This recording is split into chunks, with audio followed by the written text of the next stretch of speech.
Emotional debt. It's the price you pay for what you never processed. And it's a kind of bankruptcy the soul can't declare. The kind that doesn't show up in your finances, but in your faith. Let me explain what I mean by this. You see, it's the debt of all the emotions you swore you were over. The grief you never grieved. The anger you rebranded as growth. The heartbreak you buried under busy schedules and Sunday smiles. You think time canceled the bill, but emotional debt doesn't expire. In fact, it accrues. Every time you silence your pain, you add interest. Every time you pretend to forgive without healing, you take out another loan on your peace. And the sad reality is that you end up paying for someone else's sin with your own suffering.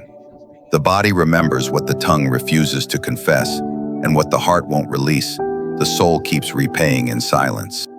I want to bring you to a verse from Proverbs 14:10, and here it says, "Each heart knows its own bitterness, and no one else can share its joy."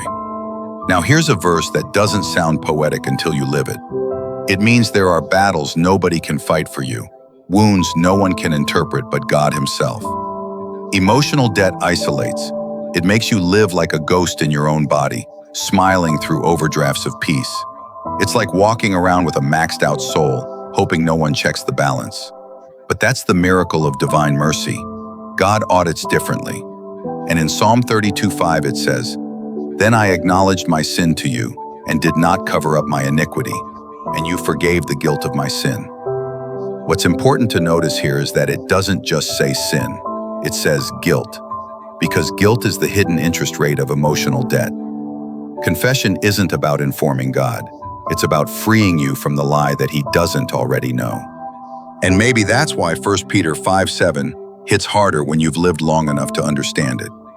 Cast all your anxiety on Him, because He cares for you. You see, this verse isn't an invitation to be careless. In fact, it's permission to stop being your own collector. You've been paying installments on shame that was forgiven years ago, carrying receipts for pain that heaven already wrote off. It's like clutching a debt notice that's already been stamped, paid in full in blood. Now here's the thing. Forgiveness isn't just a pardon, it's a bailout. The cross wasn't God lowering your interest rate, it was Him erasing the ledger. So if you've been living like you owe yourself an explanation, let this be the moment you realize you don't. The account is settled, the silence is lifted, and maybe, for the first time, you can breathe without feeling like you owe the world an apology for still being here. So remember, the debt you owe isn't emotional, it's existential. It's what happens when your soul keeps paying for what grace already covered. So let this be your release notice. Comment, "Paid in full." Share this with someone still living in spiritual bankruptcy. And don't ever forget, redemption isn't earned, it's accepted. If you enjoyed this video or found this helpful, please consider subscribing to this channel. Every new follower adds fuel to this channel, pushing me to deliver to you God's word in ways you won't find anywhere else.